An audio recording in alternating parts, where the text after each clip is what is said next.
Assalamu alaikum. Good morning. How are you, students? I hope you are all good. Stay at home and be safe. Alright, students, it's me, Miss Mavish, your assistant teacher. So let's start our today class. Firstly, we open the books and come on the contents of book.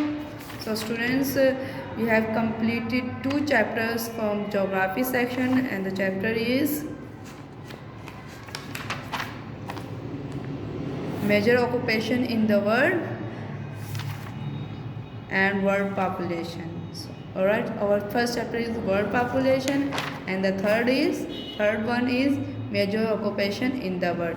We also completed 1 chapter from history, and its chapter is our second chapter, and the chapter is democracy and human rights.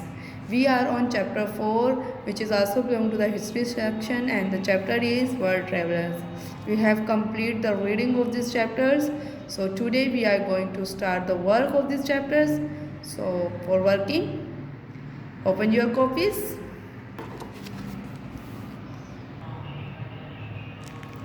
So student, सबसे पहले आप अपने index पे आ जाएंगे, अपने history section पे। हम आज चूँकि इसका वर्क स्टार्ट करने वाले हैं, तो सबसे पहले हम इसे मेंशन करेंगे।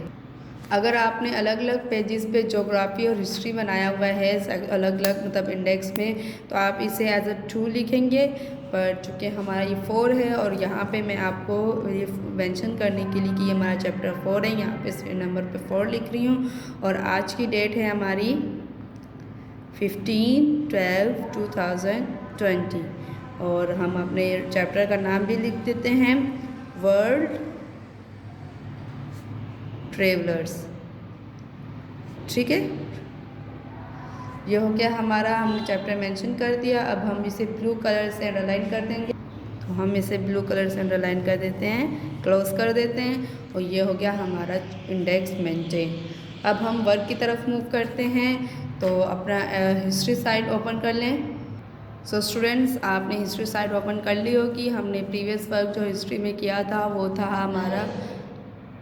हमारा जो प्रीवियस चैप्टर था वो था डेमोक्रेसी एंड ह्यूमन राइट्स। अब हमारा ये सेकंड चैप्टर है हिस्ट्री में फाइनल टर्म का, जो कि है वर्ल्ड ट्रेवलर्स। तो आपने इसी तरीके से कंप्लीट पेज पर चैप्टर की हेडिंग डाल लेनी है वर्ल्ड ट्रेवलर्स। ऑलराइट स्टूडेंट्स, ठीक है। अब हम अपने क्वेश्चन आंसर की तरफ मूव करते हैं। तो आप सबसे पहले इस तरीके से मार्जिन ड्रॉ कर लें अपने ब्लू कलर से, और फिर वन लाइन लेफ्ट करने के बाद अंडरलाइन करके क्वेश्चन आंसर लिखते हैं। ठीक है, और आज की डेट मेंशन करेंगे। हमारी आज की डेट है 15/12/2020, और यहाँ पर राइट साइड पे हम लिखेंगे डे यानी ट्यूसडे और /CW। ठीक है, ये हमने डाल दी। अब हम अपने क्वेश्चन नंबर 1 की तरफ आ जाते हैं। आपको पैटर्न नज़र आ रहा होगा, आपने इसी तरीके से वर्क करना है। ठीक है, क्वेश्चन नंबर 1 लिखा ब्लैक पेन से। क्वेश्चन नंबर 1 है, can you suggest why the main trading centres move to the Atlantic coast. ठीक है, can you suggest SUGGEST suggest why the main trading centers CENTRES centers move to the Atlantic coast। ठीक है, ATLANTIC Atlantic COAST coast Atlantic coast, question mark लगा दिया मैंने। तो question ये है कि आप मशवरा दे सकते हैं कि मेन ट्रेडिंग सेंटर मतलब अहम ट्रेडिंग सेंटर्स जो हैं वो बहराए अटलांटिक कोस्ट की तरफ मूव या हरकत या उसकी तरफ मूव क्यों कर गए। ठीक है, तो इसका आंसर लिखेंगे हम। तो इसकी 1 लाइन लेफ्ट कर देंगे, आंसर लिखेंगे अपने ब्लू पेन से, और आंसर स्टार्ट करेंगे the main trading centres TRADING trading centres move to the Atlantic coast because these opened up opened up new routes routes and brought brought new countries and Their riches, RICHES, riches within reach, REACH, reach, RICHES, riches ये दूसरा riches है और ये reach है, ठीक है, REACH, reach of the Europeans, EUROPEANS, Europeans, ठीक है। तो अटलांटिक कोस्ट जो है वो मेन ट्रेडिंग सेंटर की तरफ मूव क्यों कर गया, क्योंकि अटलांटिक कोस्ट यानी बहराए ओकियानूस का साहिल जो है उन्होंने सेंटर ट्रेडिंग जो तिजारत थी उसकी तरफ मूव क्यों कर गई, क्योंकि इसने बहुत से रास्ते जो रूट्स थे, न्यू रूट्स ओपन किए थे और फिर उसके बाद बहुत सी कंट्रीज़ उनकी दौलत को with in reach of the Europeans, मतलब यूरोपियन से मिलाया था, ठीक है। मतलब इन रास्तों के खोलने से इस अटलांटिक कोस्ट के ने जो है वो डिफरेंट कंट्रीज़ को यूरोपियन, उनकी दौलत जो थी उनको यूरोपियंस यानी यूरोप कंट्रीज से उनसे मिलाया और उनकी दौलत एक दूसरे से ट्रांसफ़र हुई, जिसकी वजह से उन लोगों की तिजारत में तरक्की होना शुरू हो गई, ठीक है स्टूडेंट्स। के ब्लैक पेन से can you think, THINK, think, can you think why वेस्पोसी realized realized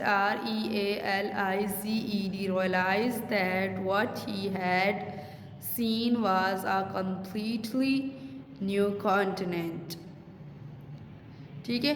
can you think, आप क्या आपके ख्याल से वेस्पोसी ने महसूस क्यों किया कि उसने एक कम्प्लीटली, ऐसा क्या देखा उसने कि उसको लगा कि उसने एक नया कॉन्टिनेंट यानी एक नया बर आज़म तलाश कर लिया है, ठीक है, या उसने एक बड़ा एक बिल्कुल अलग ही बर आज़म देखा है, ठीक है। हमने रीडिंग के दौरान पढ़ा था कि वेस्पोसी जो हैं वो चाइना और इंडिया के लिए ही ट्रेवल करने के से निकले थे, पर वो एक अलग कॉन्टिनेंट पे पहुंच गए थे। तो अब आइए उसके बारे में पढ़ते कि ऐसा उनको ऐसा क्यों लगा। तो हम लोग सबसे पहले 1 लाइन लेफ्ट कर देंगे और ए लिखेंगे, आंसर मेंशन करेंगे, आंसर स्टार्ट करेंगे ब्लू पेन से। Having reached the REACHED, reached the American continent, American, AMERICAN,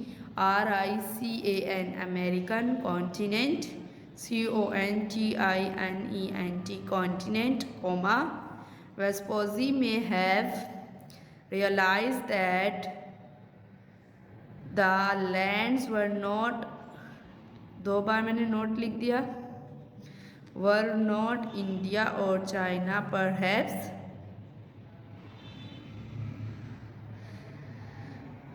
ठीक है, lands were not India or China perhaps because the people, यहाँ पे भी कॉमा आ जाएगा, because the peoples were totally different with a totally different lifestyle, because the people were totally TOTALLY, totally different, DIFFERENT, different, with a totally different lifestyle, LIFE, life, STYLE, style, lifestyle.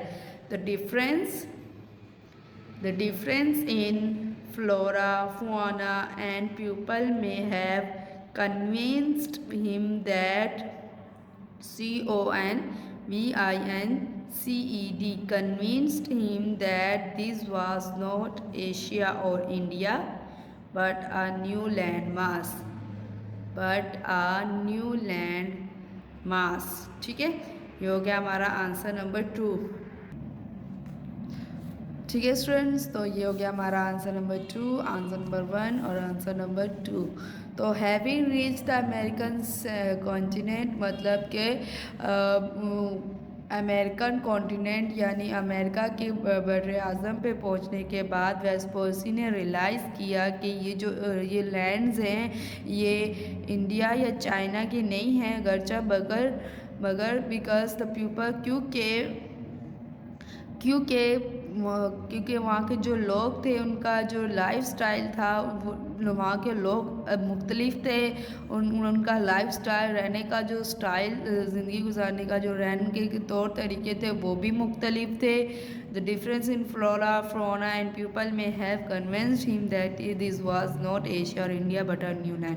और हो सकता है कि उनके flora Fiona भी अलग थे और प्यूपल ने उन्हें खुद कायल किया हो सकता है क्योंकि हम यहाँ पे अपना ख्याल जाहिर कर रहे हैं तो हमने अपने ख्याल से लिखा कि हो सकता है कि उन्होंने जाके वहाँ पे देखा उनका लाइफस्टाइल बिल्कुल अलग हो सकता है। उन्होंने देखा उनके रहने सहने का, उनके कपड़े पहनने का, उनके हर तरीका जो था वो डिफरेंट था। जैसा कि क्योंकि एशिया के बारे में कुछ पहले सुन रखा था पर वो तो बिल्कुल मुख्तलिफ सा था। हो सकता है उनको उनके लोगों ने ही बता दिया हो, कायल किया हो कि ये जो है ये एशिया और इंडिया नहीं है मगर एक न्यू लैंड मास मतलब एक अलग ज़मीन है। ठीक है स्टूडेंट्स, तो ये हो गया हमारे क्वेश्चन नंबर 1 और क्वेश्चन नंबर 2।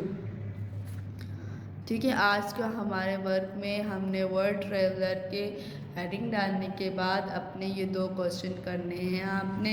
ठीक है स्टूडेंट्स, अपना काम साथ साथ में कंप्लीट करते रहिए और अपनी लर्निंग भी साथ साथ करते रहें। ठीक है स्टूडेंट्स, टाइम टू टाइम अपना काम कंप्लीट करने के बाद सेंड करते हैं चेकिंग के लिए।